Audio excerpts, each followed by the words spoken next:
우리 같이 한번 인사를 나누겠습니다. 주님의 은혜가 여러분에게, 옆 사람에게도 한번 인사를 나눕니다. 주님의 은혜가 그대에게. 저를 한번 주목해 보시기 바랍니다. 오늘 맥주 감사주의를 맞이해서 거룩한 꿈한 소망의 감사 생활, 그런 주제로 같이 은혜를 나누려고 합니다. 저를 한번 주목해 보시기 바랍니다. 오늘은 맥주 감사주일입니다. 이스라엘 백성들은 애굽에 보내져서 400년 동안 종살이를 했습니다. 한 가지 분명한 것이 있습니다. 주인이 아니라 종입니다. 이것은 힘이 없어서 애굽으로 내려간 것이 아니고 하나님께서 애굽으로 보내서 400년 동안 종살이를 하게 하셨습니다. 그래서 한 가지 분명한 것이 이스라엘 백성들은 내가 주인이 아니라 하나님이 우리의 주인이다. 하나님이 왕이다. 할렐루야. 그래서 내가 주인된 헬레니즘이 아니에요. 내가 반드시 왕이 되어야 하는 헬레니즘이 아니라 히브리즘이에요. 나는 종이에요. 그래서 철저하게 다른 사람을 섬기는 삶으로 훈련받은 사람들이 이스라엘 백성임을 믿습니다.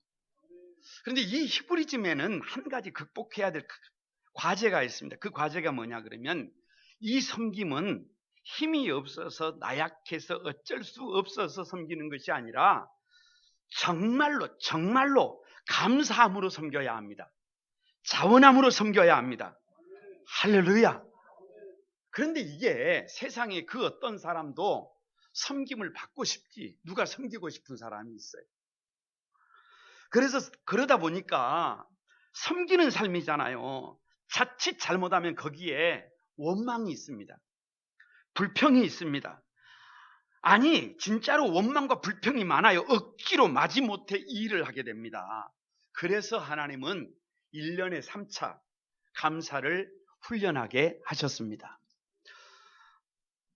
여러분 잘 아시는 아비볼 1월 15일 유월절을 지키면서 애굽에서 우리를 건져내신 하나님께 감사하는 절기를 지키게 하신 것입니다. 그래서 성도들의 감사의 첫 번째 감사는 늘 뭐여야 돼요? 날 구원하신 하나님의 은혜에 감사해야 합니다. 할렐루야. 그리고 두 번째, 세 번째는요, 맥추절과 7월 초에 드리는 이 맥추절과 그리고 마지막에 드리는 수장절인데 초막절이라고 하는데 씨를 뿌리면 이상하게 싹이 납니다. 참 보잘것없는 것 같은데 그 싹이 점점 자라나서 꽃이 핍니다. 그리고 열매가 맺어요. 신묘막측합니다. 그러니까 하나님께서 아무것도 보이지 않아도 우리의 삶을 그렇게 싹을 나게 하시고 자라나게 하시고 꽃이 피게 하시고 열매가 맺게 하시고 가치 있는 존재가 되게 하심을 믿고 감사하는 거예요. 할렐루야. 특별히 유능한 농부는요, 농작물이 자라날 때 그냥 자유롭게 자라나도록 절대 두지 않습니다. 가지치기를 자꾸 합니다. 그래서 농부가 원하는 대로 길러내고야 맙니다. 농부의 손길을 경험할 때 아프고 힘들지만 그렇게 농부가 자꾸 만져주고 가지치기를 해주면 시간이 지나면 정말로 아름다운, 정말로 귀한 열매를 맺게 될 줄로 믿습니다.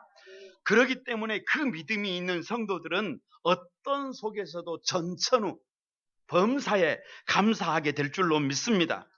이 감사를 어떻게 하느냐?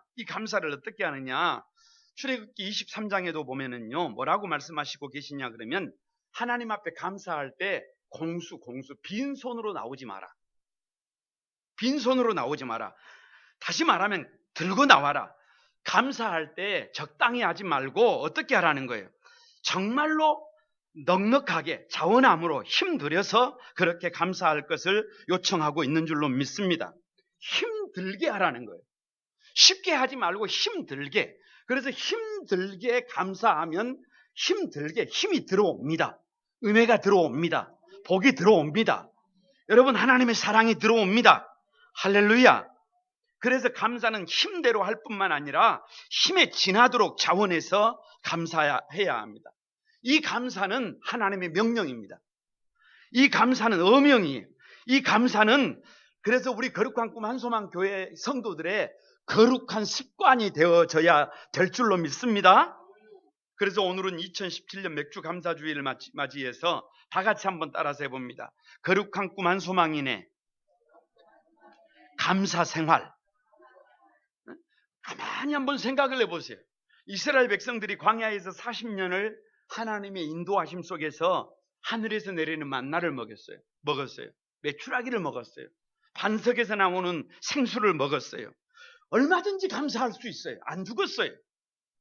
그런데 이스라엘 백성들의 선택은 뭐냐 그러면 이것도 없고 저것도 없고 원망하고 불평하다가 불뱀에 물려서 광야에서 다람쥐 쳇바퀴 도는 것처럼 그 고달픈 인생을 반복하다가 그 원망하고 불평하던 사람들이 다 죽고 말았어요. 여러분, 우리는 그런 삶을 살아서는 안 됩니다. 감사는 어명이라고 했어요. 그래서 감사는 이건 훈련이라고 했어요. 어떤 상황 속에서도 우리 거룩한 꿈 한소망에 사랑하는 성도들이 감사하는 삶을 살게 되기를 바랍니다. 어떻게 하면 정말 진짜 감사를 할 수 있을까? 어떻게 하면 그 감사가 될까? 오늘 세 가지로 은혜를 같이 나누려고 합니다. 첫 번째로 여러분 다 같이 한번 따라서 하시기 바랍니다. 기뻐하라. 다 같이 기뻐해야 합니다. 1절과 2절을 다 같이 한번 읽어봅니다. 시작. 온 땅이여 여호와께 즐거운 찬송을 부를지어다. 기쁨으로 여호와를 섬기며 노래하면서 그의 앞에 나아갈지어다. 오늘 이 본문을 새 번역 성경에서는 어떻게 기록하고 있냐 그러면 이렇게 기록하고 있습니다. 온 땅아 주님께 환호성을 질러라. 여러분, 환호성을 어떻게 질러요? 와, 환호성을 지르는 겁니다. 기쁨으로 주님을 섬기고 환호성을 울려서 그 앞에 나아갈지어다. 주님 앞에 나아가면서 그냥 나가지 말고 어떻게 나가라는 거예요? 와 하면서 환호성을 지르면서 나가라는 거예요. 환호하라는 것입니다. 막 뜨겁게 열망하라는 것입니다. 문재인 대통령이 지금 미국에 가 있는데요. 이동하다가 차를 타고 이동을 하는데 그 거리에 교민들이 나와서 태극기를 흔드는 겁니다. 그런데 세상에 도로에서 차가 정차를 하더니 누가 내리는 거예요? 문재인 대통령이 내리는 거예요. 그러니까 그 동영상을 찍던 사람이 뭐라고 하냐 그러면 대박이다 그러면서 막 다 같이 와 하는 거예요. 여러분, 예배자들은요, 하나님 앞에 나오는 사람들은 어떻게 나와야 해요? 그렇게 나와야 합니다. 와, 다 같이 한번 해봅니다. 와, 그 정도가 아니라 정말로 막 뜨겁게 다 같이 시작. 와, 이런 환호로 나와야 합니다. 그런 기쁨으로 나와야 해요. 왜 사람들이 이렇게 환호하지 못하느냐? 기쁨의 근거를 여러분, 환호의 근거를 환경에 두기 때문에 그렇습니다. 환경이라고 하는 것은 죄송하지만 시간이 지나면 다 무너지게 되어 있어요. 여러분, 정말 아름다우신데요. 100년 뒤에도 그렇게 아름다울까요? 여러분의 삶의 자리가 시간이 다 지나도 그렇게 머리 숫자가 많고 그렇게 피부가 아주 탱탱할까요? 죄송합니다. 그렇지 못합니다. 사람들의 기쁨의 근거가 뭐냐? 돈입니다. 돈이 없으면 불행해요. 명예가, 인기가 근거예요. 명예를 잃어버리면 모든 것을 잃었다고 생각합니다. 그래서 절망합니다. 권력, 힘이 근거예요. 힘을 얻지 못하면, 힘을 잃어버리면 불행하다고 생각합니다. 그런데 여러분 한번 생각을 해보세요. 이 환경이라고 하는 것은 날마다 달라져요. 그러면 그럴 때마다 일희일비하면서 불평하면서 여러분 원망할 것입니까? 그렇게 살아서는 평생 감사는 물 건너가는 것입니다. 그런데 진정한 기쁨은요, 진정한 환호는 그런 소유나 환경에서 오는 것이 아니라 관계에서 오는 거예요. 관계에서. 할렐루야. 저는 우리 어머니를 만나러 갈 때면은요, 왠지 가슴이 설레요. 너무 좋습니다. 여러분, 제가 그 처음에 데이트를 할 때요, 사랑에 빠졌을 때 잠을 못 자도 밥을 못 먹어도 피곤해도 누구만 생각하면, 아내만 생각하면 그렇게 설레일 수가 없었어요. 여러분, 호주머니가 비어 있어도요, 내 삶의 자리가 막 무너져 있어도요, 그 사람만 만날 수 있다라고 하는 것이 얼마나 그렇게 좋았는지 몰라요. 사랑하는 사람을 볼 수 있다는 것, 사랑하는 사람을 만날 수 있다는 것, 그것 자체가 얼마나 좋은지 몰라요. 환호예요, 환호. 사랑하는 사람 때문에 가슴은 설레이고 발걸음은 종종 걸음을 치고 얼굴은 환해집니다. 이게 기쁨이에요. 이게 기쁨. 그래서 누가 성도냐 그러면 환경 때문에 즐거워하는 사람이 아닙니다. 누가 성도냐? 하나님 때문에 기쁨이 있는 사람들이에요. 왜요? 나를 죄에서 구원하기 위하여 하나밖에 없는 아들을 십자가에 내어주셨어요. 나를 그렇게 사랑해요. 왜요? 나의 삶이 보잘것없지만 싹이 나고 꽃이 피고 열매가 맺어 반드시 하나님께 영광 돌리는 삶으로 나를 받고 가실 그 하나님을 내가 믿기 때문이에요. 왜요? 왜? 나의 생사를 사실은 내가 주관하는 것이 아니라 하나님이 주관하십니다. 나를 나보다 더 잘하시고 나를 나보다 더 사랑하시는 분이 하나님이십니다. 다 같이 한번 따라서 해봅니다. 너 하나밖에 없다. 네가 최고다. 너를 위하여 독생자를 십자가에 내어주었다. 이렇게 날마다 우리에게 사랑을 고백하시는 분입니다. 그래서 나에게 하나님은 힘입니다. 나에게 하나님은 기쁨입니다. 그래서 느헤미야 8장 10절에 여호와로 인하여 기뻐하는 것이 너희의 힘이니라 이렇게 말합니다. 다 같이 한번 외쳐봅니다. 여호와로 인하여 기뻐하는 것이 너희의 힘이다. 이상한 일이에요. 이상한 일이에요. 하나님이 좋아서 가슴이 설레이면, 하나님이 좋아서 얼굴에 기쁨이 가득하면 이상한 것이 뭐냐 그러면 디모데전서 4장 4절 말씀처럼 하나님이 지으신 모든 것이 선함에 감사함으로 받으면 버릴 것이 없어져요. 이상하게 하나님 때문에 기쁨이 오면 모든 것이 선물이 돼요. 선물이. 그래서 영어문학권에서는 일찍이 선물을 프레젠트라 그럽니다. 그런데 그게 현재예요. 현재. 지금 내가 경험하는 모든 것이 뭐가 되는 거예요? 선물이 되는 겁니다. 현재가 감사가 되는 겁니다. 왜요? 내 안에 기쁨이 있으면, 내 안에 하나님이 주시는 기쁨이 있으면, 내 안에 하나님을 향한 거룩한 열망이 있으면 눈물이 나는 상황도, 아픔이 있는 것도, 문제가 있는 것도, 아무리 힘들어도 모든 것이 나에게 뭐가 되는 거예요? 선물이 되는 것이에요. 그래서 일찍이 로마서 8장 28절에 우리가 알거니와 하나님을 사랑하는 자, 곧 그 뜻대로 부르심을 입은 자들에게는 모든 것이 합력하여 선을 이룬다. 하나님을 사랑하면, 하나님을 뜨겁게 환호하면 모든 것이 합력해서 선을 이루게 된다라고 하는 거예요. 여러분이 그런 사람들 되시기를 바랍니다. 가끔 택시를 타면 그 택시 운전하신 분들에게 물어봐요. 요즘 좀 어떻습니까? 라고 물어보면 이렇게 말합니다. 죽지 못해 그럭저럭 삽니다. 말이 그래요. 말이 그래. 그런데요, 어느 날 택시를 타서요, 요즘 좀 어떠십니까? 라고 물었더니 그분이 하는 말이요, 요즘 경기가 참 좋습니다. 그래요. 그래서 깜짝 놀랐어요. 진짜 경기가 좋냐 싶어서 가만히 얘기를 들어보니까 이렇게 말을 하는 거예요. 집에서 항상 놀고 일하면서도 다른 또 이상한 짓 하는 것이 있더만요. 그런 짓 하고 그렇게 대충 하면 어떻게 경기가 좋겠어요. 그러나 아무리 어렵고 힘들어도 최선을 다하면 경기가 좋습니다. 더욱이 그때 뭐가 나오는 거예요? 차에서 찬양이 나오더라고요. 그러면서 하는 말이 운전하면서 찬양도 들을 수 있지요. 가끔 전도도 할 수 있지요. 운전을 하는 것은 이렇게 큰 복이 없습니다. 여러분이 어디에서 무슨 일을 하든지 그것이 여러분에게 그렇게 큰 복이 되시기를 바랍니다. 얼마든지 생각을 바꾸면 저와 여러분의 삶의 자리에서 모든 것을 감사로 받을 수 있어요. 하나님을 향해서 뜨거운 마음만 있으면, 하나님을 향해서 거룩한 열망만 있으면 저와 여러분의 삶의 자리는 얼마든지 감사와 감격으로 충만하게 될 줄로 믿습니다. 거룩한 꿈 한 소망에 사랑하는 성도 여러분, 맥추제를 맞이하여 하나님께서 우리에게 요청하시는 삶이 뭐냐 그러면 다른 것 아니에요. 정말로 기쁨이 가득한 삶이에요. 여러분의 삶에서 막 기쁨이 가득한 거예요. 제가 우리 어머님께 전화를 하면요, 어머님이 요즘 어머니 잘 지내십니까? 라고 물어보면 나 걱정은 하나도 하지 말아라.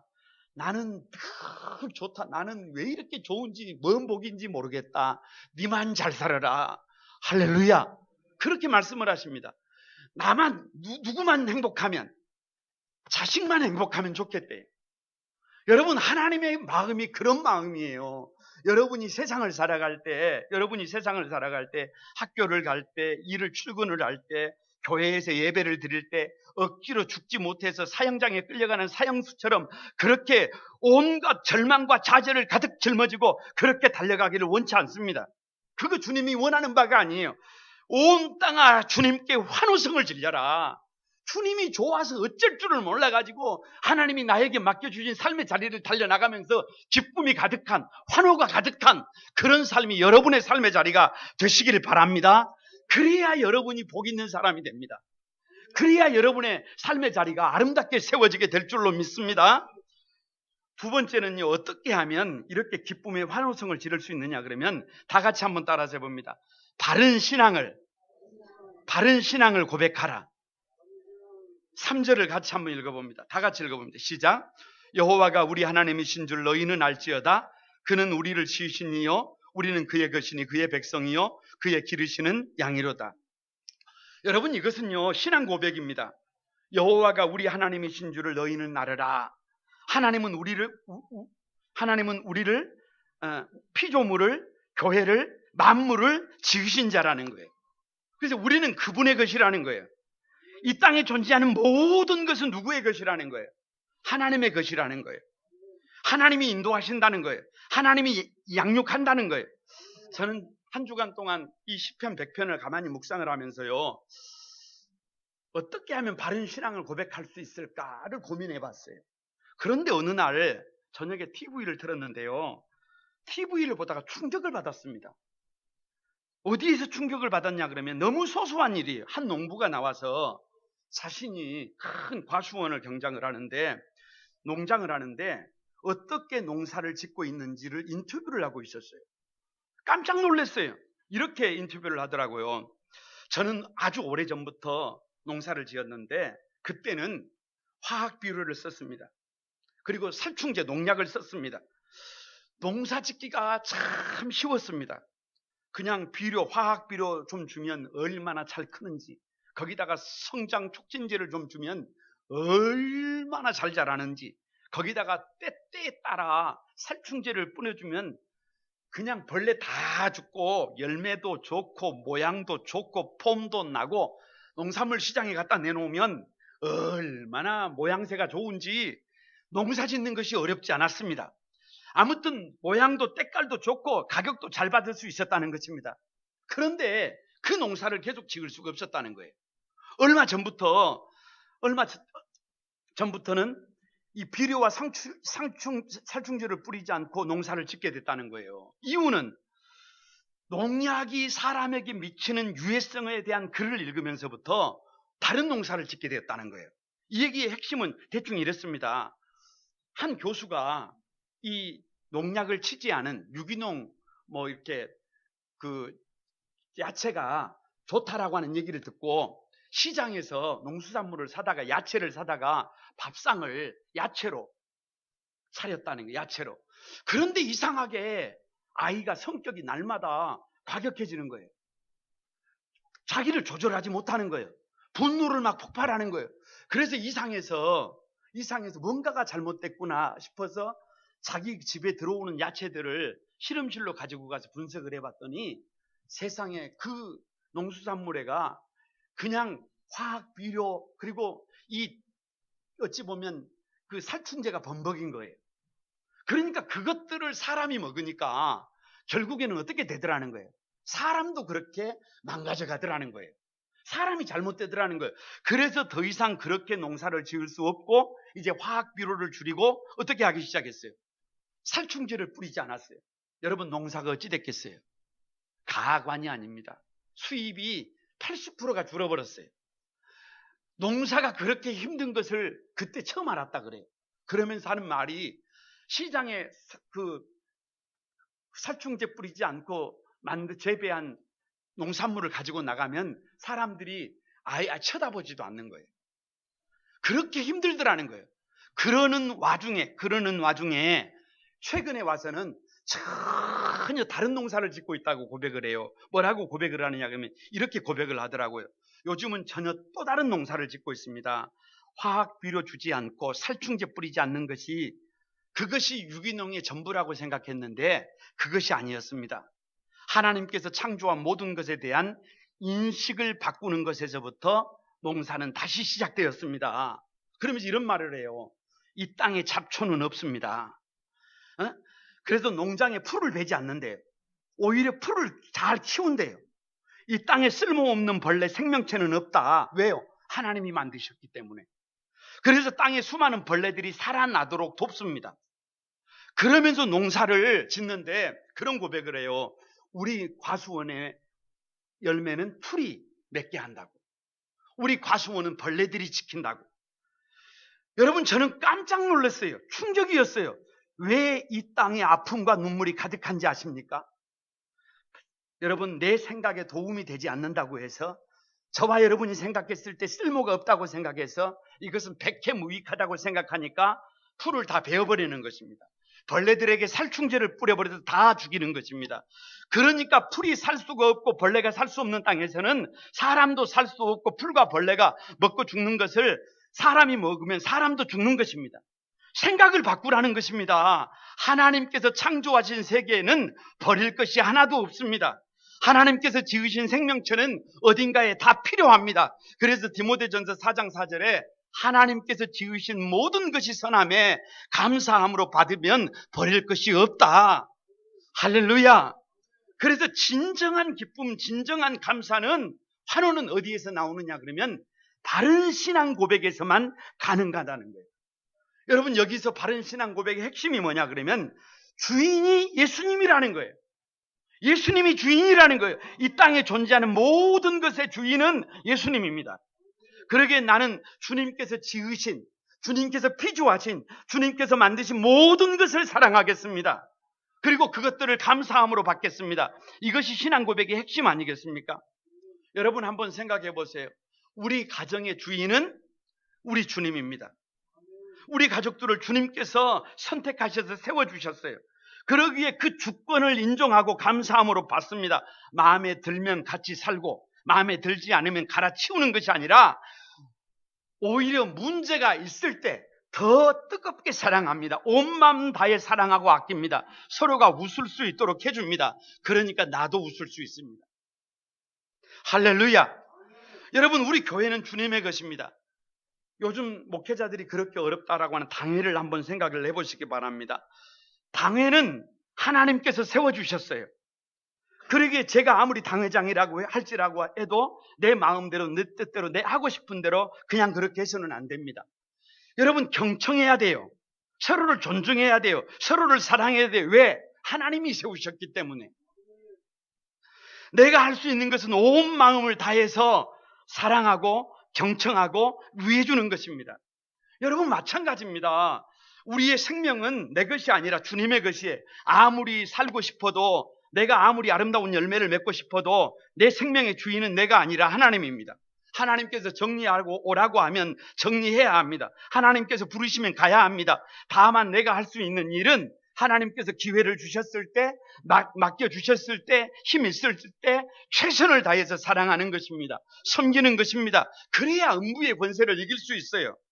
사랑하는 우리 거룩한 꿈 한소망을 사랑하는 성도 여러분, 우리는 신앙을 고백해야 돼요. 이 감사절에 우리 교회에 대해서 신앙 고백을 해봐야 합니다.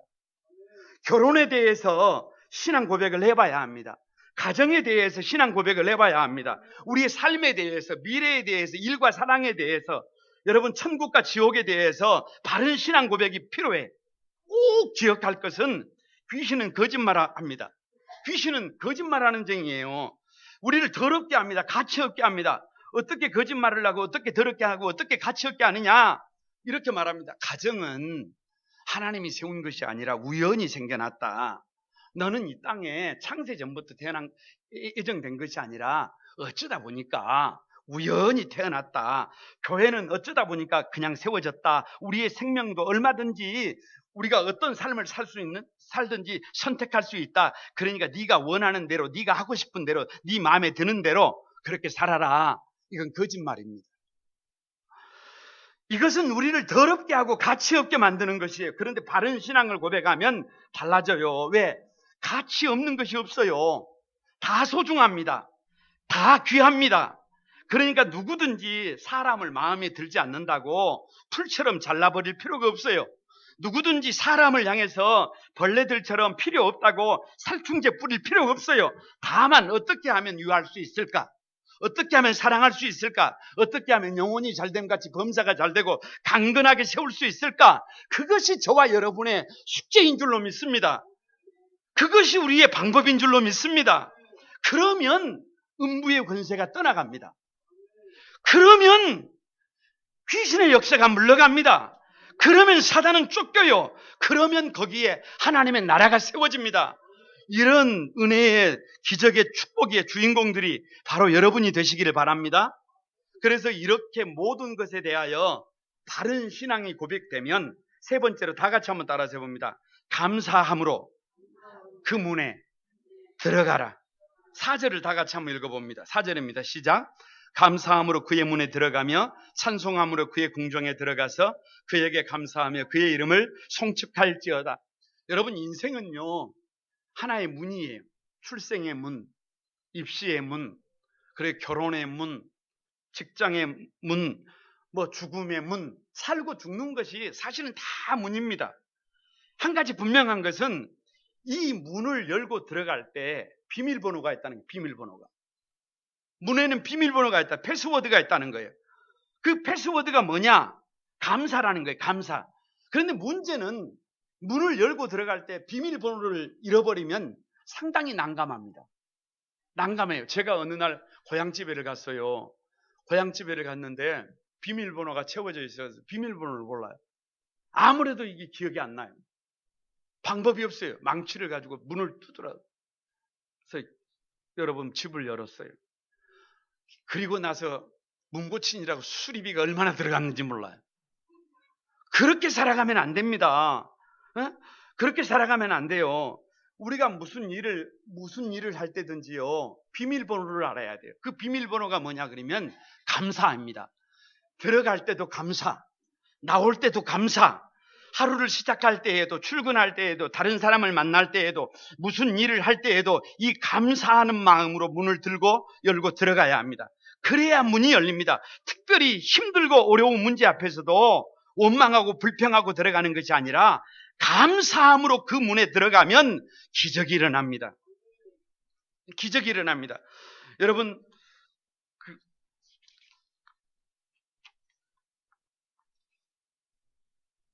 또 한 가지 기억할 것은요, 이 문에 들어갈 때는요 어떤 문으로 들어가느냐도 아주 중요합니다. 왜냐 그러면 보통의 경우에 귀한 문은 귀한 것을 안에 두었을 때는 문을 밖에서 꼭 잠궈둡니다. 그러나 별로 가치가 없을 때는 문을 열어놔요. 그러니까 쉬운 문은 들어가도 별로 안에 좋은 것이 없어요. 우리 성도들은 주님께서 말씀하신 대로 할 수만 있으면 어떤 문으로 들어가야 돼요? 좁은 문으로 들어가야 합니다.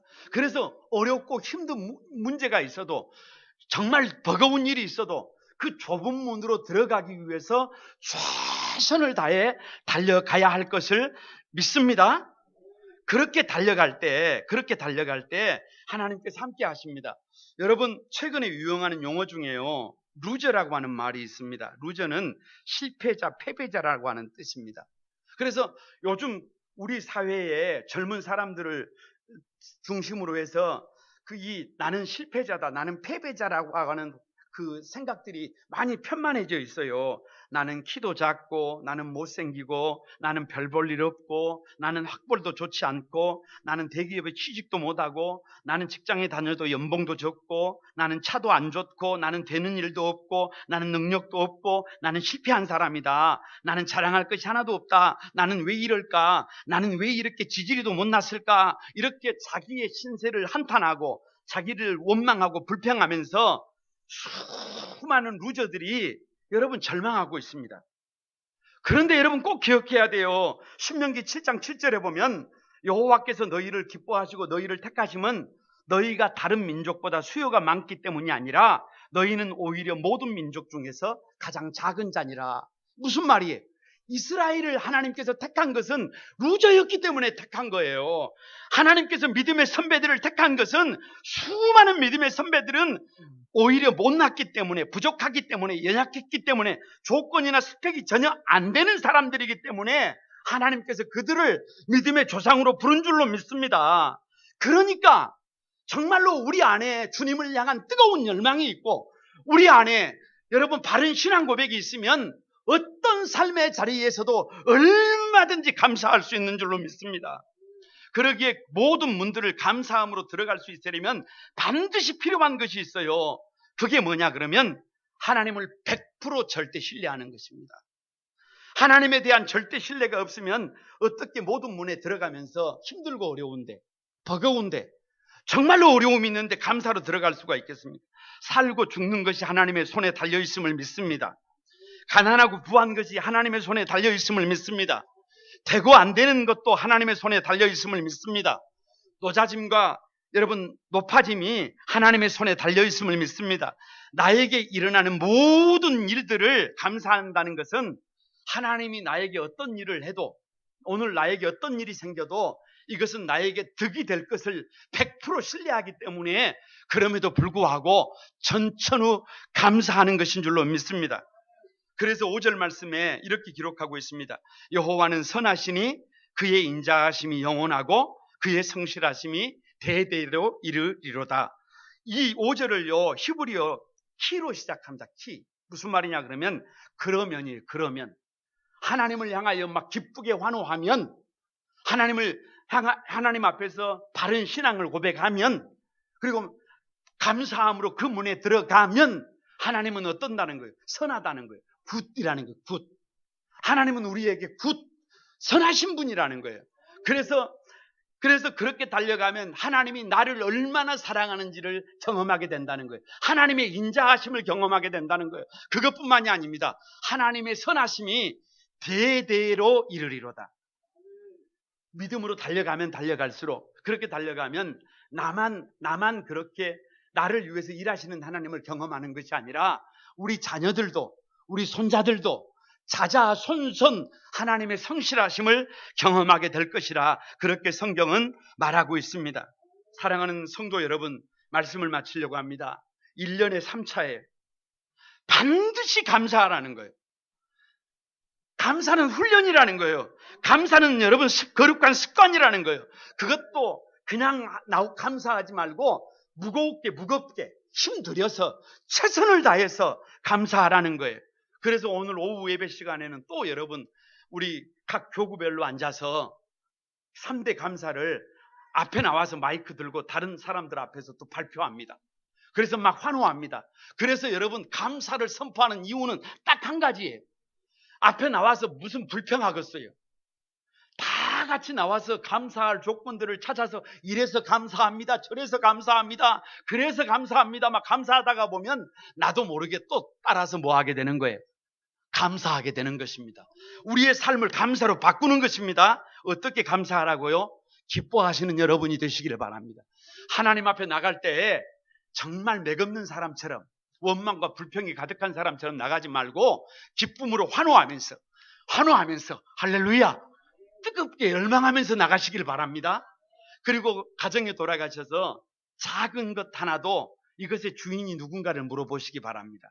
신앙을 고백하시기 바랍니다. 가정의 주인이 누구인지, 주님이 원하시는 것이 무엇인지, 여러분이 하고 있는 일의 주인이 누구인지, 주님이 원하시는 것이 무엇인지 가만히 바르게 한번 신앙 고백을 해보시기 바랍니다. 그러면 삶의 목표가 반듯해지고요, 반드시 감사할 수 있습니다. 어떤 일을 하든지 무슨 일을 하든지 어디로 들어가든지 그 문에 들어갈 때 감사가 여러분의 삶이 되시기를 주님의 이름으로 축복합니다. 그래서 하나님 때문에 우리 같이 한번 기뻐하는 그런 날이 되기를 바랍니다. 하나님의 피조물에 대한 바른 신앙을 고백하고 감사로 들어가는 우리 한소망에 사랑하는 성도들의 삶의 자리에 하나님의 은혜가 넉넉히 함께 할 것을 믿습니다. 우리 같이 한번 찬양하면서 하나님 앞에 영광 돌리도록 하겠습니다. 오늘은 옆 사람과 손을 잡고 날 구원하신 주 감사, 이 찬양 한번 같이 드리도록 하겠습니다.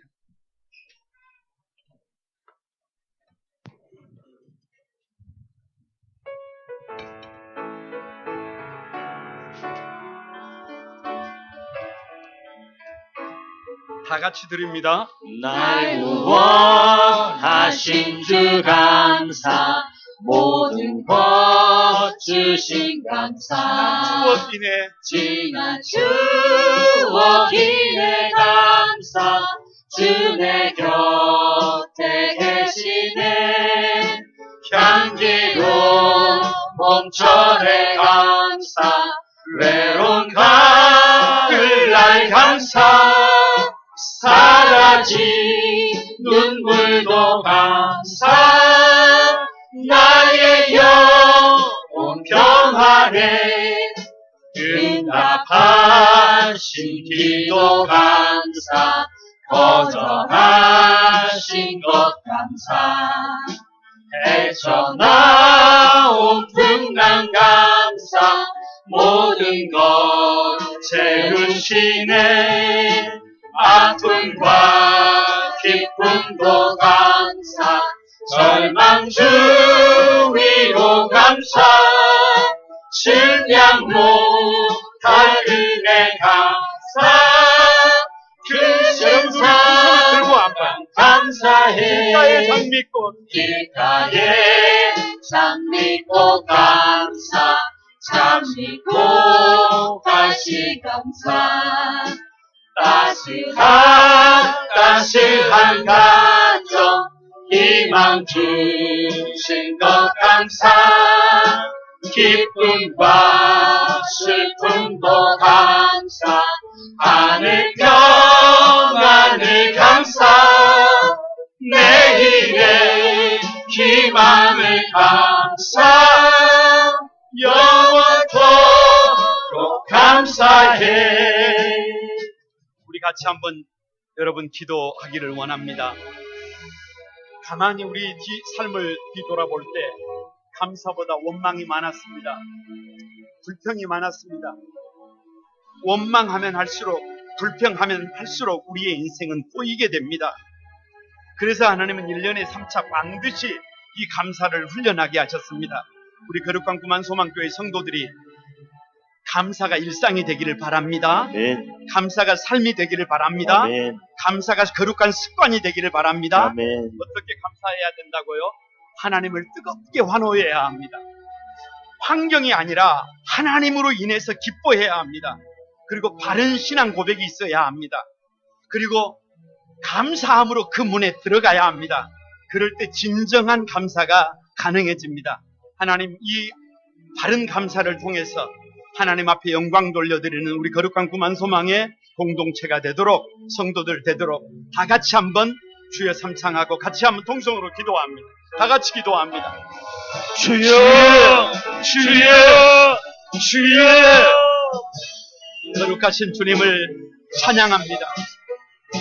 아버지 하나님, 지난 삶의 자리를 뒤돌아볼 때 모든 것이 은혜요, 모든 것이 감사인데 원망하며 불평하며 그렇게 달려온 것을 주님 앞에 솔직히 고백합니다. 하나님, 어렵고 힘들 때마다 하나님 왜 그렇게 불평했는지, 왜 그렇게 원망했던지 하나님 송구합니다. 너희 말이 내 귀에 들리는 대로 아버지 내가 그렇게 하겠다고 약속하셨던 그 하나님 앞에 다시 한번 결단합니다. 하나님, 우리 하나님을 향한 거룩한 열망이 우리 안에 샘솟게 하여 주시옵소서. 하나님을 기뻐하는 것이 우리의 힘이 되게 하여 주시옵소서. 아버지, 그래서 아버지 바른 신앙 고백이 있게 하시고 아버지 하나님 진실로 감사함으로 그 문에 들어가게 하여 주옵소서. 거룩하신 주님 감사합니다. 우리 사랑하는 성도들의 가슴 속에 감사가 가득하기를 소망합니다. 들어가도 나와도 감사가 되기를 소망합니다. 일상이 감사가 되기를 소망합니다. 하나님 아버지, 그래서 감사가 거룩한 습관이 되게 하시고 우리 성도들의 삶의 자리에 아버지 우리 주님께서 주시는 은혜와 사랑이 가득하도록 역사해 주옵소서.